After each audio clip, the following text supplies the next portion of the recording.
This day guide to Seattle is divided into 4 parts. Part 1, Seattle for Extroverts. Part 2, Seattle for Introverts. Part 3, Family Modifications. And Part 4, Tips and Tricks from a Local. I've put together a chart based on 4 categories: culture, exploring, shopping, and eating. The corresponding color and number will align with its location on the map. This video will have lots of specific information, so pause the video and take a screenshot if you find something helpful. Part 1, Seattle for Extroverts. Great news for you, Seattle for Extroverts is the most Seattle touristy stuff that you can knock out within a day, and it's all close together, and many of these activities are rainproof. For your extrovert shopping, you're going to go to Pike Place Market. You could literally spend the entire day there and still not visit every shop. There are multiple buildings and levels to explore with hidden out-of-the-way gems.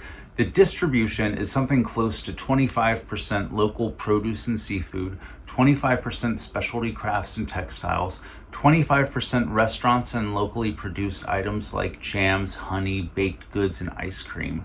And the final 25% are your regular types of stores like books, trinkets, and souvenirs. To get to the gum wall, go to the left and under the walkway. My favorite bakery here is the Freya Bakery. For your culture, you're going to pop a couple of blocks over to the SAM, the Seattle Art Museum. For your exploring, the Waterfront is just a few blocks away and you can walk on that thing all day long. It's miles of activities and beautiful views. The Waterfront is where you can ride the giant Ferris wheel. There's also this weird kids playground, the Aquarium, and at the far side of the Waterfront, you'll find the Olympic Sculpture Garden, which is one of the most beautiful, relaxing parks in the downtown part of Seattle. There are also a number of different boats that will take you out onto the Puget Sound for a fee.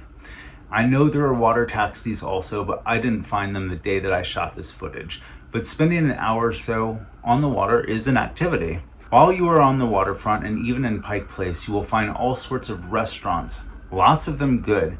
But the spot I'm recommending on the waterfront is Ivar's. It's essentially a fast food chain with an emphasis on higher quality seafood, and it is a local staple of the Seattle area. There are fancier and more expensive restaurants, and Ivar's does have a sit-down restaurant at the waterfront if you want to be fancy about it. My Pike Place food recommendation is Pike Place Chowder. For a non-seafood option, Post Alley Pizza is one of the top 10 pizza places in Seattle. Part 2, Seattle for Introverts. Great news for you, I don't like to be around lots of people. It's not agoraphobia, I'm just an introvert. And I made a day guide to Seattle for Introverts. For your exploring, we have 2 recommendations. Number 1, Alki Beach in West Seattle. Alki Beach is typically just a 15-minute drive from Seattle, but offers exquisite views of both Seattle and the surrounding islands and mountains. Parking is free and the strip is lined with all sorts of restaurants, boba tea, and ice cream shops. It also has arcades. Just like the waterfront, you can walk on it for miles. There is also a place where you can rent pedal cars and the like, and there is beach access and you can get in the water if you're a psychopath. There is also the Alki Beach Flower House located along the strip. Obviously, it can get crowded the nicer the weather gets, but I tend to go earlier in the morning when it's a ghost town, or just before lunch. Your eating option on Alki Beach is going to be the Sunfish. This is a local favorite spot, so please don't let this video get too popular lest the people of West Seattle come for my head. Your second exploring option is going to be the Arboretum. This is Washington State's official arboretum, a living museum of trees and plants, and it's absolutely free and has free parking. There are miles of trails for walking, and it's the cleanest air you'll breathe in Seattle. The famous Japanese tea garden is connected, but they keep weird hours and they do charge a fee to enter. I think it's around $10 or something like that. For shopping, you're going to venture into Capitol Hill. Don't be scared. I will guide you. There are a series of streets in Capitol Hill where you can find some wonderful shops. Everything from home decor to vegan ice cream, records, foreign films, pot shops, bars, and lots of counterculture and queer-oriented shops and services. Basically the area on Pike and Pine between Melrose and 15th, but also the intersecting streets Broadway, 12th, and 15th Street. It's all on the map. For your eating, I'll present two options, and they are right next to each other on Broadway. Number one is Dick's. Dick's drive-thru is both a Seattle staple and not a drive-thru, at least at the Capitol Hill location. It's cheap and super fast. Don't worry, the line moves fast, but also you're going to want to take that burger somewhere else to eat it. My number two option is Annapurna. They have amazing Indian food and a unique ambiance that makes dining there feel special. They do specialize in Himalayan and Nepalese curry, so make sure you try that. Of course, you could always get that food to go and bounce over to your cultural options, the Seattle Asian Art Museum and the Botanical Gardens at Volunteer Park.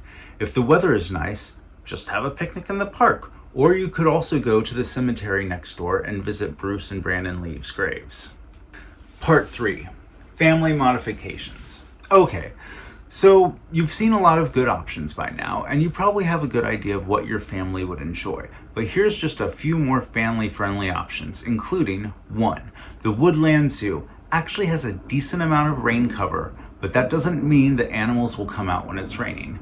The Woodland Zoo is close to Green Lake, which has several parks along the edge and plenty of shops nearby, as well as restaurants. Number 2.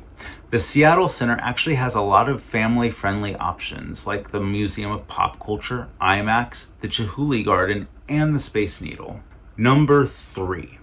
On Lake Union, you can find the Museum of History and Industry along with the Center for Wooden Boats. Part 4. Local tips and tricks. Don't do the Space Needle, do the Columbia Observation Tower. The Columbia Tower is the tallest building in Seattle, taller than the Space Needle, and you'll get to skip the lines and crowds that you would normally find at the Space Needle. Don't do the original Starbucks.